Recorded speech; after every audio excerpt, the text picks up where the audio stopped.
오늘 우리가 보는 이 요엘서는 오늘 본문 1장 1절과 같이 요엘에게 임한 하나님의 말씀입니다. 구약에 나온 선지자들과 동일하게 하나님은 요엘 선지자에게 자신의 말씀을 나타내셨습니다. 그리고 요엘로 하여금 자신의 생각이 아닌 자신에게 주신 살아계신 하나님의 말씀을 신실하게 전하게 하시며 평생을 하나님의 대변인으로 살아가게 하십니다. 오늘 본문 1장 1절에 나오는 이 부두엘의 아들로 소개되고 있는 요엘은 그의 이름 말고는 성경에서 딱히 그에 대해서 이야기하고 있지는 않습니다. 또 다른 선지자들처럼 자신이 사역했던 시대의 왕이나 또 그가 어느 시대에서 사역을 했는지에 대해서도 오늘 성경은 그걸 밝히고 있지 않습니다.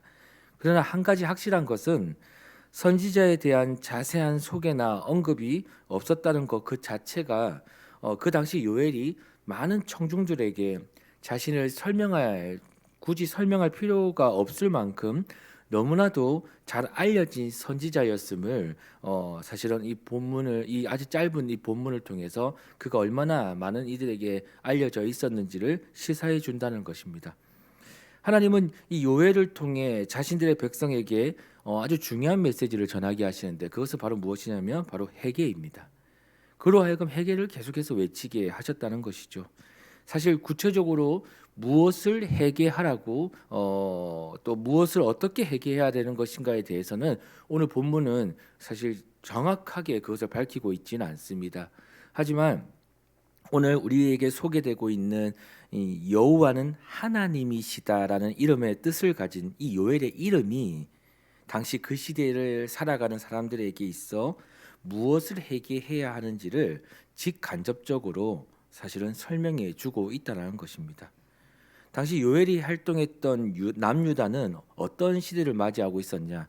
그가 남유다에서 활동했다는 것은 정확하게 이야기하고 있지만 어느 시대, 어느 왕의 시대에서 그가 활동했다는 것에 대해서는 아직까지도 많은 추측들이 있죠. 그가 남유다에서 활동했던 그 시대의 상황은 어땠냐면 이 종교 복합주의를 비롯하여 하나님 외에도 다른 신들이 하나님이라고 일컬어졌던 그런 시대를 살았습니다. 또 세상에서 취한 모든 피조물을 많은 사람들이 하나님으로 여겼던 아주 죄악이 가득하고 우상이 가득한 그런 죄로 물든 시대였다라고 우리는 볼 수 있습니다. 나중에 우리가 함께 살펴볼 말씀이지만 요엘서 2장 27절의 말씀을 보면 이런 말씀이 적혀 있습니다. 그런즉 내가 이스라엘 가운데 있어 너희 하나님 여호와가 되고 다른 이가 없는 줄을 너희가 알 것이라. 선지자 요엘을 통해 알려주신 하나님의 말씀은 바로 오직 여호와만이 참 하나님이라는 사실을 삶에서 인정하라는 것입니다.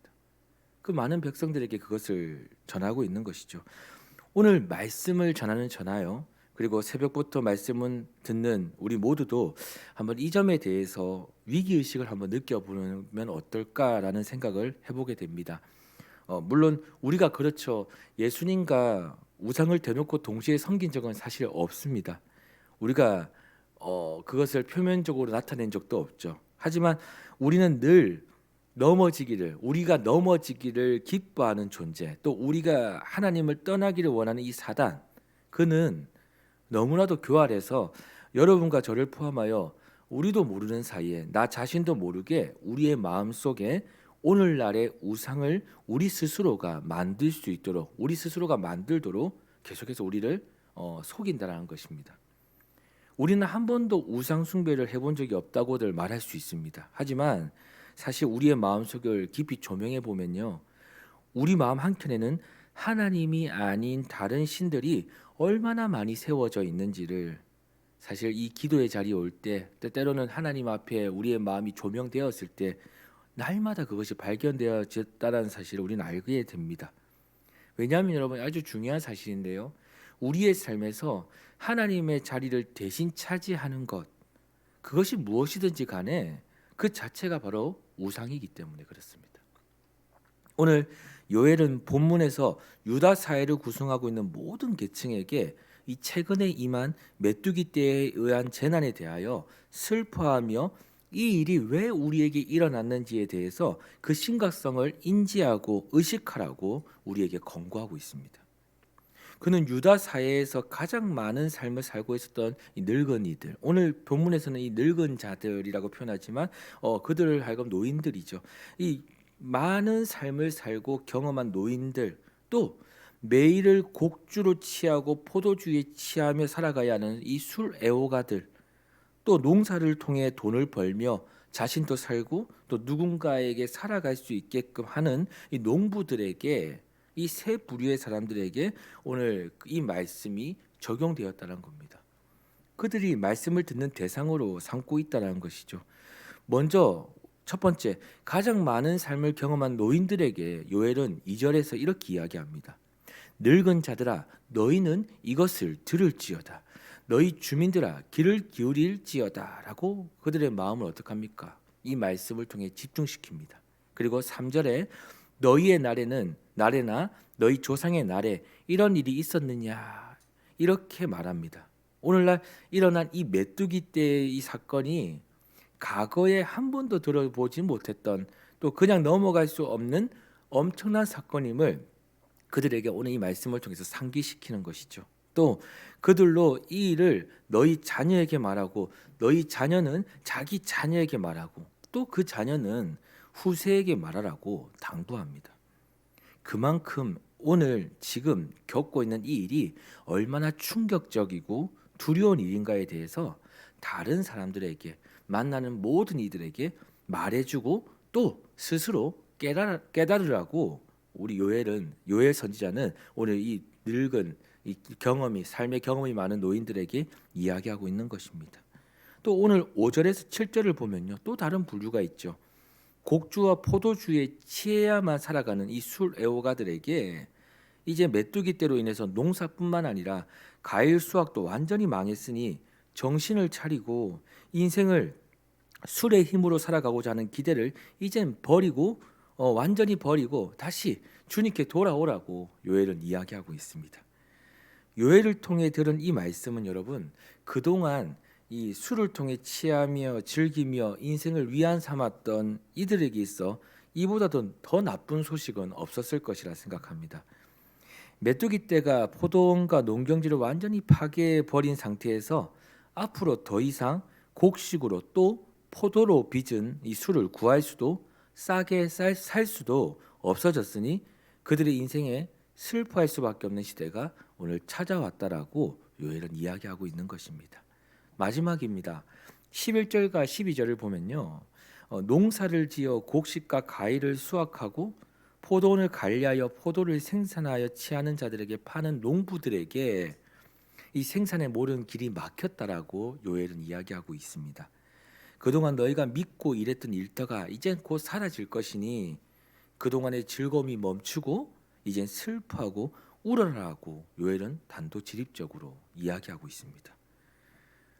여러분, 인생의 연륜을 통해 삶의 경험이 많아 지혜와 지식이 우리의 삶에 충만하더라도요, 또 세상에 좋은 것은 무엇이든지 소유하여 그것으로 내 삶의 만족을 얻고 삼더라도요, 또 내게 다른 사람이 없는 힘, 돈, 재산 등의 어떤 생산적 능력이 충만히 있더라도요, 여러분, 그 모든 것은 영원하지 않고 창조주가 허락한 큰 사건을 인해 한순간에 없어지고 사라질 아주 단면적이고 유한한 피조물밖에 되지 못한다는 사실입니다. 여러분, 혹시 우리 중에 자신의 인생과 경험을 의지하는 사람들이 있습니까? 혹시 우리 중에 자신이 가진 것을 의지하고 위안 삼는 사람들이 있습니까?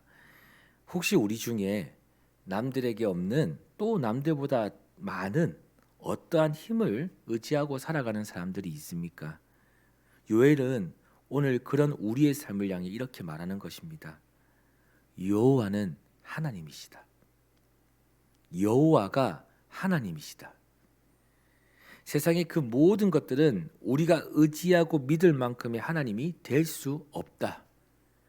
오직 여호와가 참 하나님이시다라는 것을 오늘 여러분과 저에게 말해주고 있는 것입니다. 사랑하는 여러분, 여호와가 참 하나님이심을 인정하는 자에게 나타나는 열매와 특징이 무엇인 줄 아십니까? 그것은 바로요, 예배입니다. 그 열매가 예배이죠. 오늘 본문 9절에서 10절을 보시면 여러분 이렇게 이야기하고 있는 거예요. 여호와를 버리고 세상을 하나님으로 삼는 사람들에게 나타난 특징과 열매를 바로 오늘 이 말씀에서 설명하고 있는데 이렇게 말하고 있습니다. 소재와 전제가 여호와의 성전에서 끊어졌고 여호와께 수종드는 제사장은 슬퍼하도다. 밭이 항무하고 토지가 마르니 곡식이 떨어지며 새 포도주가 말랐고 기름이 다하였도다. 세상을 하나님으로 삼는 사람들의 삶에서 제일 먼저 나타나는 특징은 바로 여러분 예배가 사라진 삶입니다. 세상을 사랑하고 세상을 따르며 세상으로부터 위안 삼는 사람에게 나타나는 특징, 예배가 사라져요. 여러분, 이 예배가 사라졌다는 것은 공예배는 물론이고요. 삶의 모든 영역 속에서 하나님과의 동행이 멈춰졌다라는 것을 의미하는 겁니다. 하나님을 의지하지 않고 자신을 의지하고요. 인생의 주인이 하나님이 아닌 자신이 되는 것. 순전히 내가 내 인생의 책임자가 되어 살아가는 삶. 이것이 바로 여러분 세상으로부터 위안 삼는 사람들에게 나타나는 특징이죠.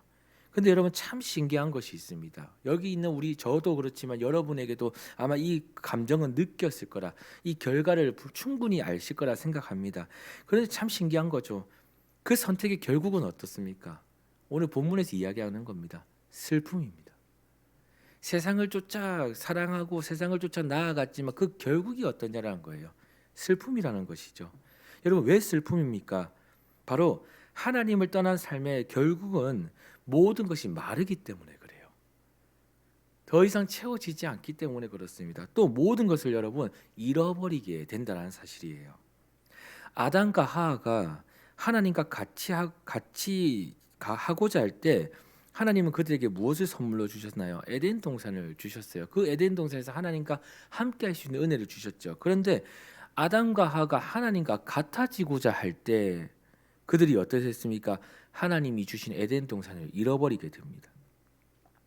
삼손이 세상을 사랑하여 그 세상에서 더 이상 헤어나오지 못할 때 하나님이 주신 능력을 삼손은요 잃어버리게 됩니다. 솔로몬이 세상의 우상을 자신의 삶에 받아들임으로 인해서 하나님이 주신 강한 나라를요 분열로 이끌음으로 말미암아 이스라엘에게 약함을 가져오게 됩니다. 여러분 하나님을 떠나 세상을 의지하는 자들에게 또 그분과 동행하며 예배를 포기한 자들에게 하나님은 무엇을 허락하시냐면 슬픔을 허락하십니다. 사실은 이것은 하나님의 허락뿐만 아니라 우리의 선택에 대한 결과예요. 세상에서 주는 당연한 결과입니다. 세상이 주는 결과는 슬픔이라는 것입니다. 그래서 요엘은 그 슬픔이 임했을 때 지금 이 순간 슬픔이 임했으니 다시 우리를 회복하시는 하나님께 빨리 돌아가자고 또 돌아오라고 오늘 이 백성들에게 이스라엘 백성들에게 말하고 있는 것입니다. 또 우리에게 진짜 기쁨을 주시고 참 만족을 주실 수 있는 분은 오직 여호와 하나님 말고는 없다고, 그분 말고는 없다는 사실을 스스로 깨닫고 또 우리 모두가 깨닫기를 오늘 요엘은 우리에게 요청하고 있는 것입니다. 사랑하는 여러분, 오늘 우리 요엘 선지자의 요청에 따라 다시 내 삶을 하나님께 가져가 모든 기쁨이 사라진 그 삶의 영역 속에 그 삶의 자리에서 다시 회개하여 그분이 주시는 풍족함을 한번 다시 회복하는 하루가 되면 어떨까요? 비록 모든 것이 무너진 곳에서라도 또 다 말라서 더 이상 소망을 찾을 수 없는 곳이라도 또 다 사라져 절망과 슬픔이 지금 임한 그 자리일지라도 우리 다시 회개함으로 여호와가 참 하나님이심을 그곳에서 인정하고 또 여호와 하나님만이 주시는 참 기쁨과 풍성한 은혜가 분명히 그곳에서 임할 것임을 믿으며 오늘 주님께 돌아가 보는 건 어떨까요? 사랑하는 여러분, 모든 회복과 풍성함의 은혜는 바로 예배에 있음을 기억하시길 소망합니다. 그리고 날마다 하나님과 동행하는 삶에서 진정한 만족과 채워짐이 있음을 또 그것을 깨닫는 저와 여러분 되기를 소망합니다. 오직 하나님만이 우리의 것을 너무나도 잘 아시고요.